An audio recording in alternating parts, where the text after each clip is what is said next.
예수님의 그 선지하심에 대해서 말씀하는 부분이 있습니다만,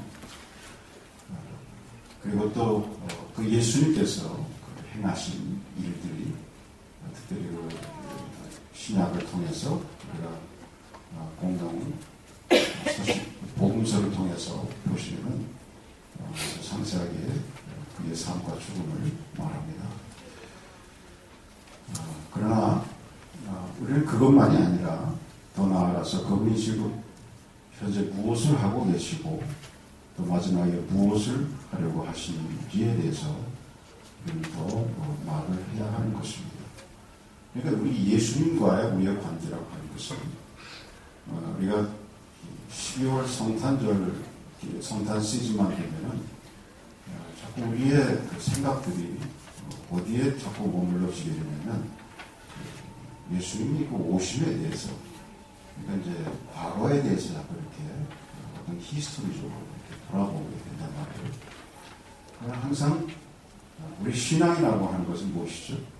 우리가 현재 주님과 함께 항상 동행하는 거죠. 그렇죠? 그래서 항상 우리가 기도할 때도 주님을 생각하고 또 주님의 이름으로 기도하고, 그래서 그런 것입니다. 그러니까 여러분, 지금 우리는 대강절이라고 하는 그런 시즌을 지내고 있습니다.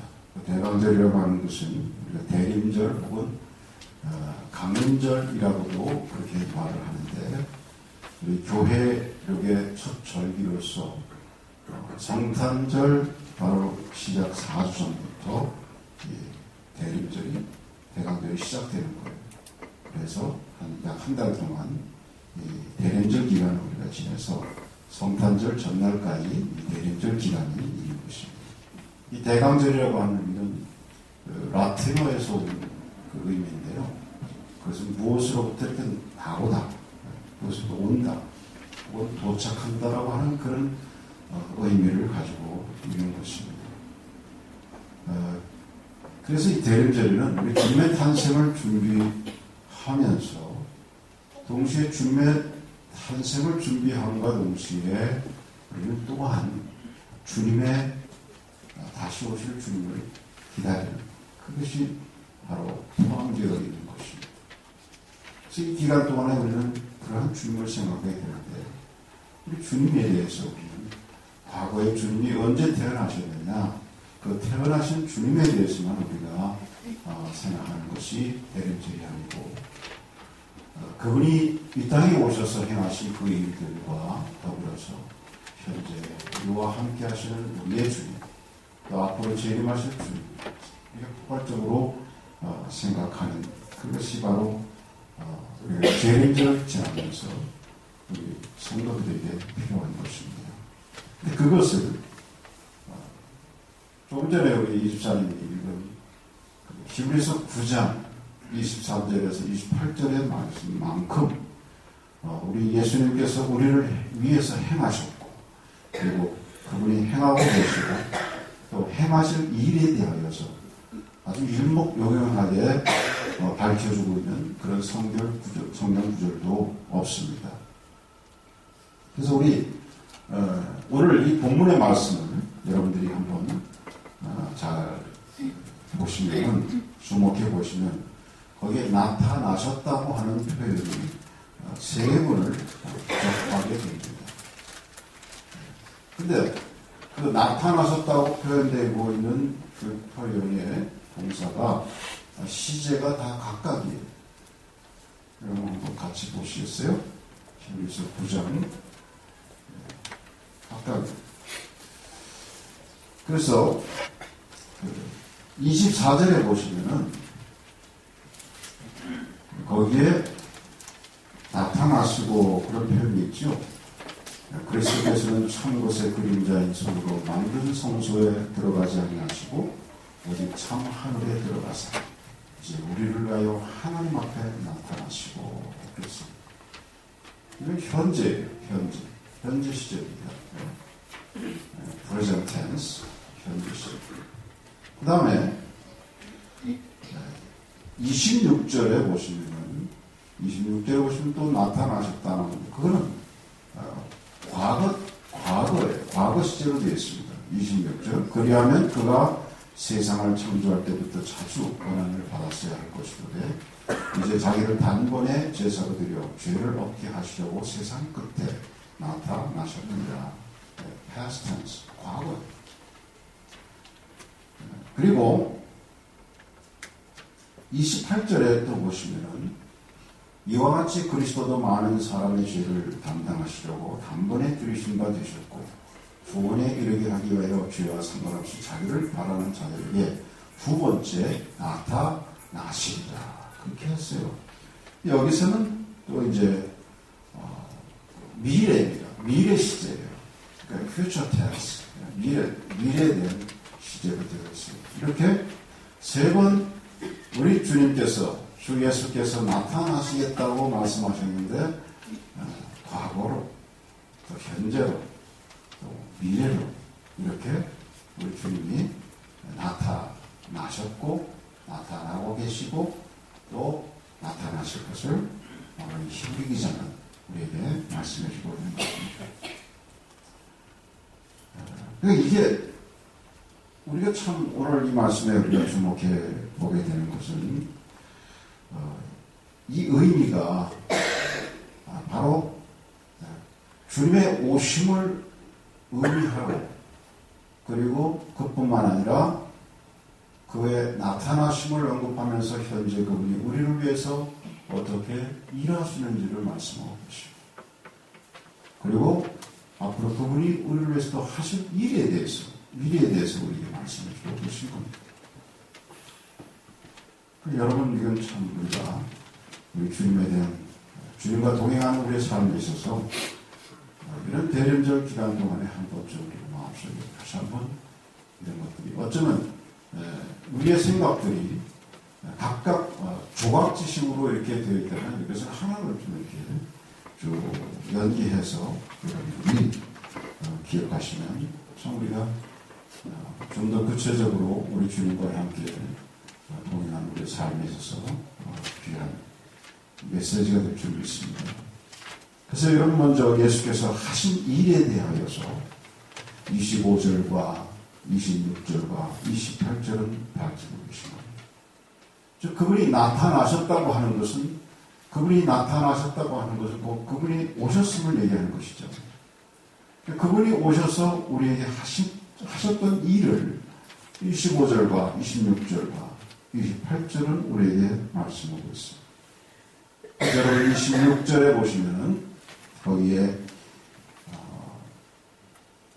중간쯤 보시면 이제 자기를 단번에 제사로 드려 죄를 없게 하시려고 세상 끝에 나타나셨느냐 그랬어요. 자기를 단번에 제사로 드려서 죄를 없게 하시려고 세상 끝에 나타나셨다고 했어요.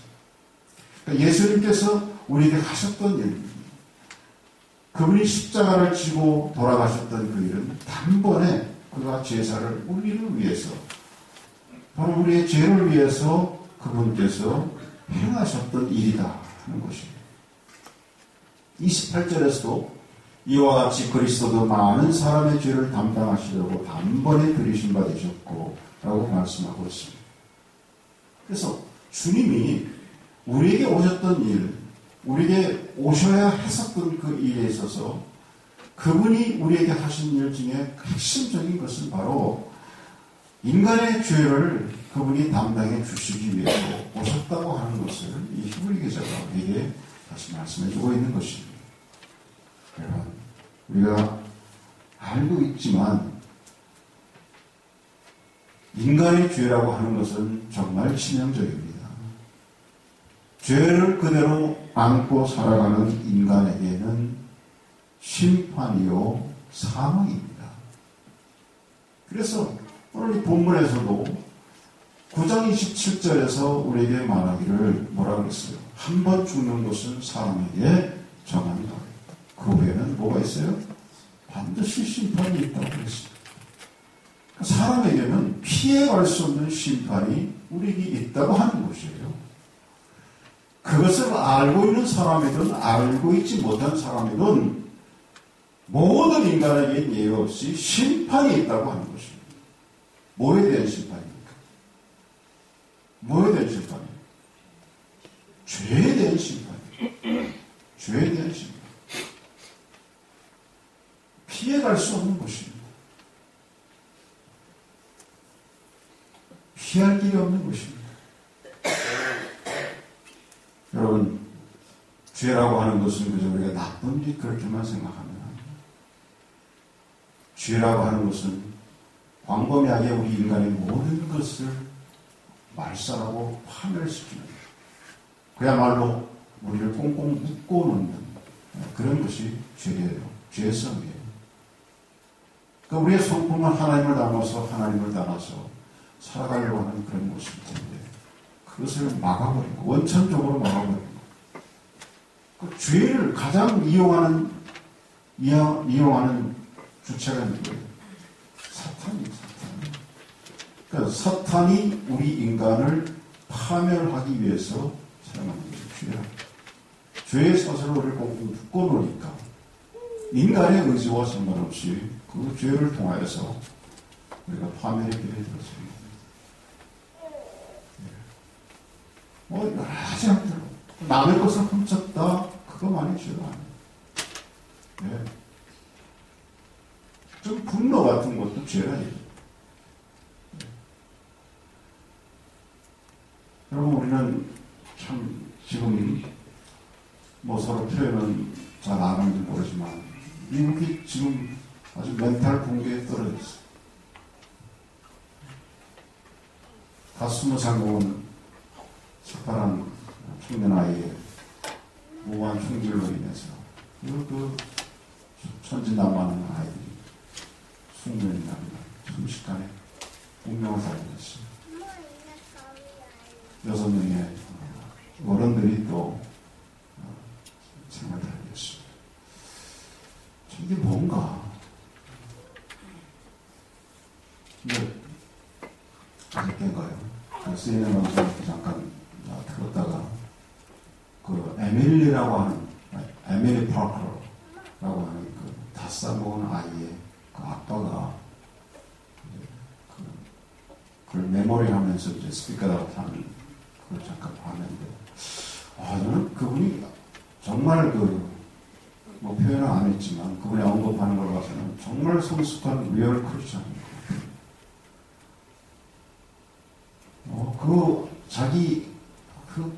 정말 그렇게 얼마나 사랑스럽겠어요.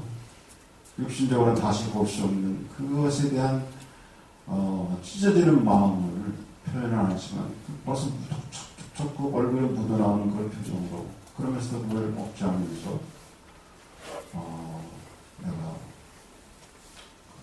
자기 화를 내지 않겠다 그러면서 이런 되어진 일들에 인해서 그것을 저지른 어떤 가족들을 또 비난하지 않겠다 그러면서 그 모든 일들이 일어나는 어떤 일들에 대해서 오히려 하나님의 인도하심과 그런 것을 그런 언급을 하는 거 보면서 너무너무 그 성숙한 모습.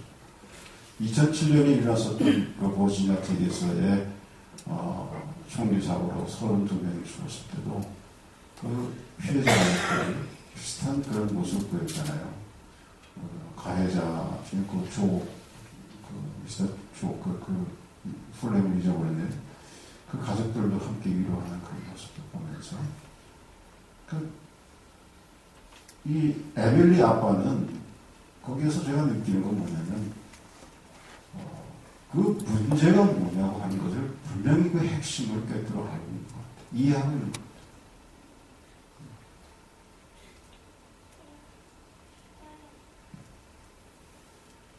죄성이라는 거죠, 죄성. 그 죄라는 것이 아직 정확하게 그 원인들을 좀 조사 중에 있긴 합니다만, 인간의 그 마음을 아주 파괴하고 파멸시키고 분노가 들끓게 하고, 그렇죠? 자기 컨트롤을 잃어버리게 하고, 누가 그거를 핸들하느냐? 그래서 사탄. 그래서 이런 심각한 죄의 문제, 이 문제를 주님께서 해결하시기 위해서 오신 것입니다. 그리고 십자가를 지신 것입니다. 이것이 바로 우리 주님께서 우리를 위해서, 저를, 여러분을 위해서 하셨던 그분의 놀라운 일이셨습니다. 주님께서 이 죄 문제를 해결해 주시지 않았다면 우리는 여전히 정말 소망 없는 절망 가운데서 아무리 여러분이 몸부림치고 우리가 별짓을 다 해도 이 악의 제사제로부터 죄악으로부터 벗어날 수 없는 그런 세상을 살아갈 뻔했습니다. 그런데 우리 주님께서 오늘 말씀의 표현대로 바로 그는 마지막으로 치닫고 있는 이 세상, 그 세상 끝에 오셔서 바로 이 문제를 해결해 주셨습니다.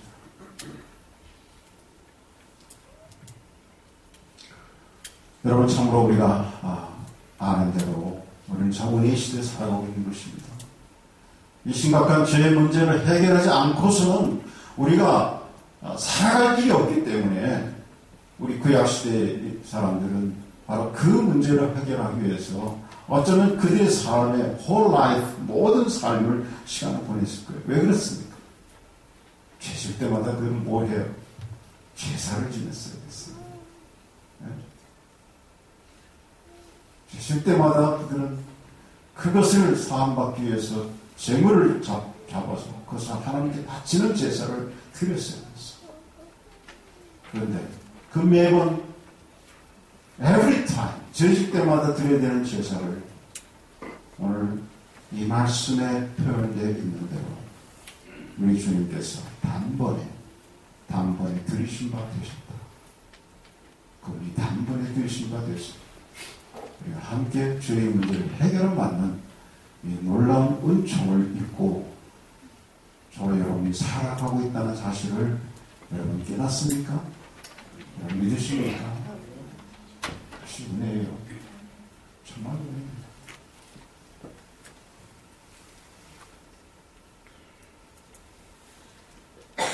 그것이 알아졌을 때 우리는 마음의 평화가 있는 것입니다.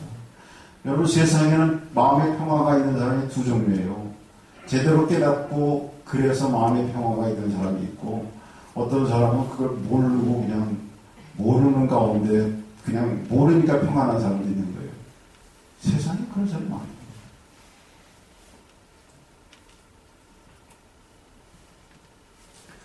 여러분, 예수라는 이름 자체가 그렇습니다. 예수라는 이름 자체가 주와 구원이라고 하는 이 히브리 단어로 구성이 되어 있습니다. 예수님의 가족들이 사용하는 오늘은 요소라는 이름이었습니다. 마태복음 1장 21절에서 말씀하고 있는 것처럼 천사가 요셉에게 말씀합니다. 아들을 낳으니 이름을 예수라 하라. 요수아라 하라. 이는 그가 자기 백성을 저희 죄에서 구원할 자이십니다. 그래서 명확하게 우리 주님께서 이 땅에 오신 것은 바로 우리를 죄로부터 건져내시기 위해서 오셨다고 하는 사실을 우리에게 말씀해 주고 있습니다.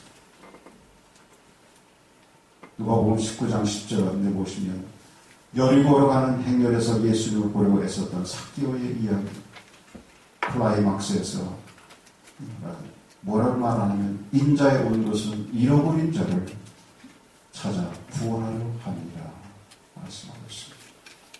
바울 자신도 디모데전서 1장 15절에서 그리스도 예수께서 죄인을 구원하시려고 세상에 임하셨다 그랬습니다. 분명히 우리 주님께서 이 땅에 오신 것은 이 죄의 문제를 해결해 주기 위해서 오셨다고 하는 사실을 우리에게 말씀해 주고 있습니다. 여러분, 그것이 바로 우리 주님이 오시는 분명한 목적이었고 행하셨던 일입니다. 두 번째 24절에서는 예수께서 지금 하고 계시는 일을 말씀하고 있어요.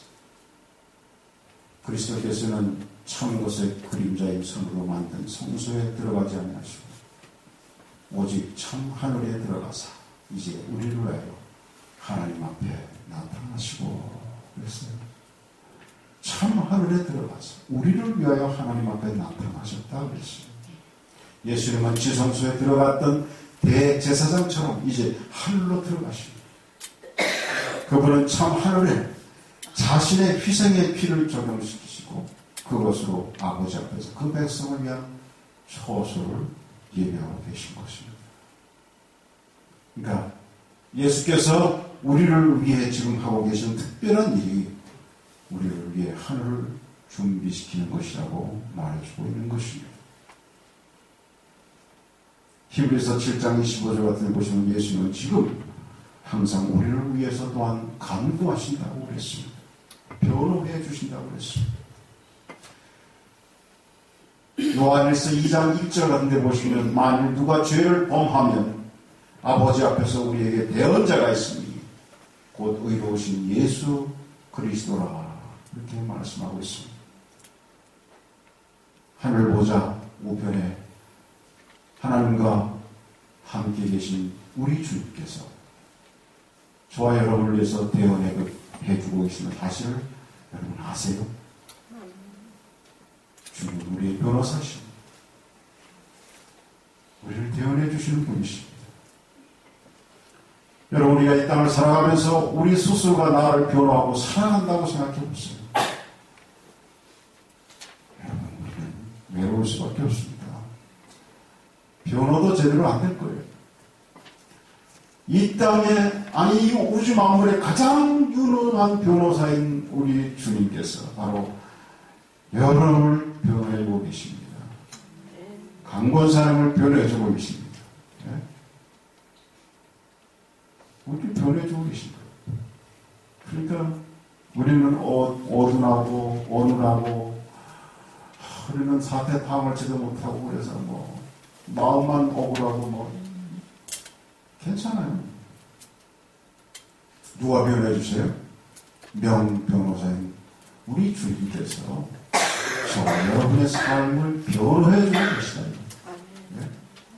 또 우리의 잘못된 부분들, 우리의 미숙한 부분들, 그런 부분들에 대해서 주님께서 우리를 변호해 주고 계신다고 하는 사실이에요. 저는 이것이 참으로 이 말씀을 묵상하고 나니까 얼마나 마음이 푸근해지는지 모르겠어요.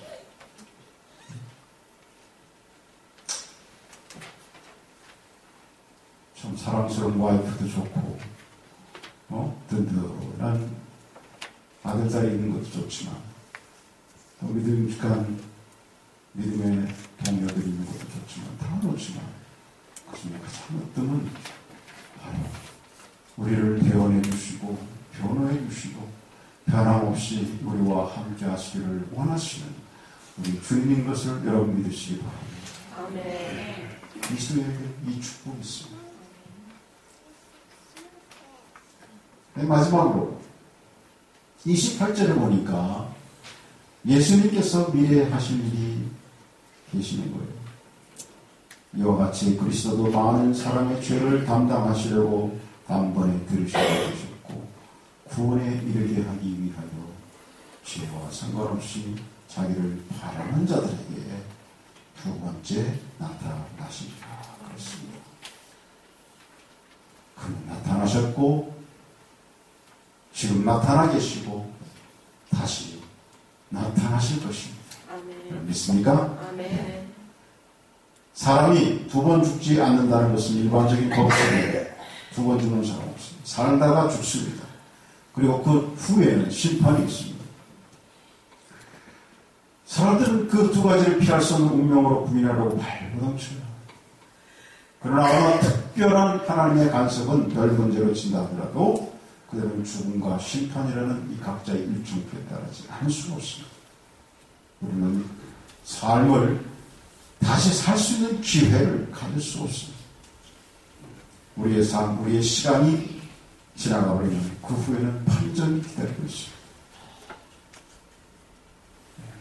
그런데 우리가 그 판정을, 그 심판을 어떻게 면해요? 어떻게 면하죠? 어떻게 면해요? 주님이 우리가 대언자가 되십니다. 우리가 하나님의 백성이 되어지는 순간 그 심판 면하게 해주는 사실 여러분 믿으시기 바랍니다. 주님이 우리에게 그 약속을 하셨습니다. 그래서 그것을 이루시는 분이 바로 누구냐? 우리 주님이시라고 하는 거예요. 그래서 우리 주님께서는 우리에게 다시 오실 때에 이제는 그가 많은 사람들의 죄를 한꺼번에 담당하시는 그런 분으로 오시는 것이 아니고, 우리로 하여금 이제는 구원에 이르게 하기 위해 죄와 상관없이 바라는 자들에게 두 번째 나타나신, 바로 우리에게 승리를 주시기 위해서 심판을 면한 하나님의 백성들의 하나님의 놀라우신 축복의 선물, 구원의 선물을 확증해 주시기 위해서 그분이 우리에게 오시는 것입니다. 우리를 죄로부터 해방시켜 주시는 일은 이미 예수님께서 십자가에 달려 돌아가시는 그 순간에 완성되었습니다. 끝났습니다. 그래서 요한복음 19장 30절에서 주님께서 십자가 위에서 외치셨잖아요. 다 이루었다. 그래서 두 번째 오실 때 그분은 당당히 왕으로 임하실 것입니다. 왕으로 임하실 것입니다. 그리고 오셔서 첫 번째 나타나셨을 때 이루신 그 십자가의 완전한 그 축복과 은혜를 이젠 자기를 바라는 자들에게 영원히 확립해 주시는 것입니다. 여러분, 그 요한일서 3장 2절 보시면 거기 이런 말씀이 있어요. 사랑하는 자들아, 우리가 지금은 하나님의 자녀라. 장래에 어떻게 될 것을 아직 나타나지 아니하였으나 그가 나타내심이 되면 우리가 그와 같을 줄을 아는 것은 그의 계심이 그대로 볼 것을 이바니라. 그렇게 사도행은 우리에게 말씀하고 있어요. 그러니까 우리는 이제는 구원을 확증받은 하나님의 백성으로서 우리가 그 주님을 맞이하는 거예요. 죄인된 입장에서 우리를 구원하시는 구주 예수 그리스도를 만드는 것이 아니라고 하는 사실입니다. 사랑하는 여러분, 우리는 당당히 이 땅을 믿음으로 살아갈 줄 믿습니다. 주님이 오시는 날이 언제인지 우리는 알 수가 없습니다. 주님이 오시는 날을 어떤 사람은 얘기하고 그걸 유혹하지만 아닙니다. 주님이 오시는 날은 우리가 알 수가 없습니다. 이미 마지막 때 클라이맥스는 시작이 되었어요. 그러나 주님이 언제 오실지에 대해서는 우리는 몰라요. 그래서 마태복음 24장에도 보시면 예수께서 우리에게 명령하셨어요. 그러므로 깨어있으라. 어느 날에 너희가 너희 주가 임하는지 너희가 알지 못합니다. 이러므로 너희도 예비하고 있으라. 생각지 않은 때에 인자가 오리라. 그렇게 말씀했어요. 그래서 우리에게, 저와 여러분에게 다시 오실 주님, 그분은 분명히 우리에게 오시겠다고 약속하셨기 때문에 오십니다. 그래서 우리에게 그러면 그 다시 오시는 주님을 어떻게 성도 입장에서 맞아야 되냐? 깨어 기도하라 말씀하셨습니다. 성도의 삶은 깨어 기도하는 거예요. 그 다음에 마태복음 25장 보시면 우리에게 착한 종이 되어 자기를 열심히 감당하라고 말씀하셨습니다. 현재 우리에게 주어진 일을 우리가 최선을 다해서 감당하는 것. 그게 마지막 때를 살아가는 저와 여러분에게 주어진 일이다. 어떤 사람은 잘못된 생각을 갖고 있죠. 이 때가 가까우니까 주님 오신 날에게 정리해야지, 정리. 뭘 정리해요? 주님 오시는 맞는 그날까지 이미 구원받은 백성으로서 우리가 최선을 다해서 내게 주어진 일들을 감당하며 살아가는 겁니다.